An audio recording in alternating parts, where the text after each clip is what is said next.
Welcome. This video will provide an introduction to designing secure payment processing systems. Learn how to build robust, scalable, and secure financial infrastructure. Let's discuss the core components of a payment system. First, we have the payment gateway, which serves as the interface between the merchant and the payment processor. Then, there is the payment processor, which handles the authorization and settlement of transactions. A merchant account is a business account used for receiving payments. Finally, card networks like Visa and MasterCard provide the routing infrastructure for card payments. Here's a typical transaction flow. First, the customer initiates a payment. The payment gateway captures and validates the payment information. Next, the payment processor routes the transaction to the customer's bank. Finally, the bank either approves or declines the transaction. Security is paramount in payment systems. We have data protection and fraud prevention. Under data protection, it includes PCI DSS compliance, end-to-end encryption, and tokenization. Fraud prevention involves real-time monitoring, machine learning detection, and risk scoring.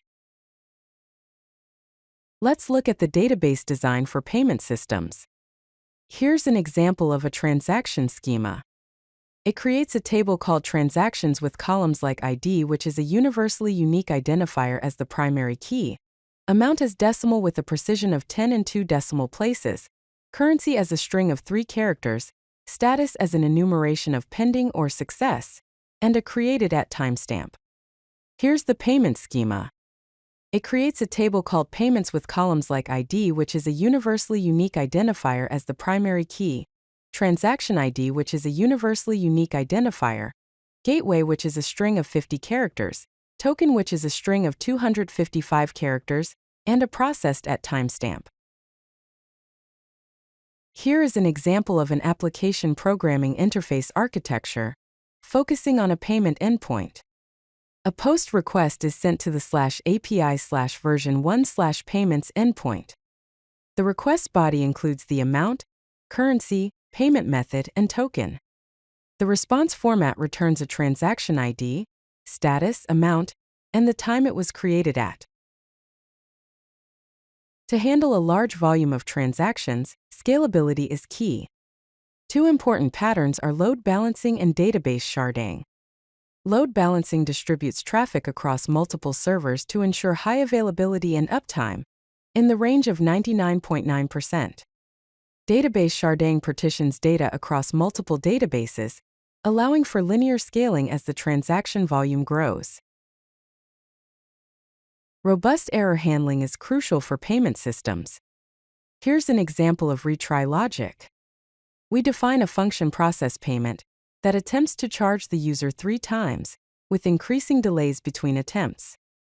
If a networker occurs, it waits for 2 to the power of the attempt number seconds before retrying. Here's an example of a circuit breaker. We define a class circuit breaker. If the failure count exceeds 5, the circuit opens and raises an exception. Otherwise, it tries to call the function. If an exception occurs, the failure count is increment. Monitoring and analytics are essential for maintaining a healthy payment system. There are key metrics like transaction success rate, payment latency, and error rate by gateway. Additionally, there should be alerting capabilities with real-time notifications, threshold-based alerts, and escalation policies. In summary, the key architectural components include secure transaction flow, scalable database design, and robust application programming interface endpoints.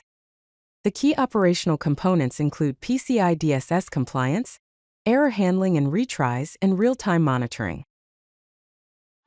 If you like this video, hit that like button and don't forget to subscribe. Visit CodeLucky.com for more such useful content.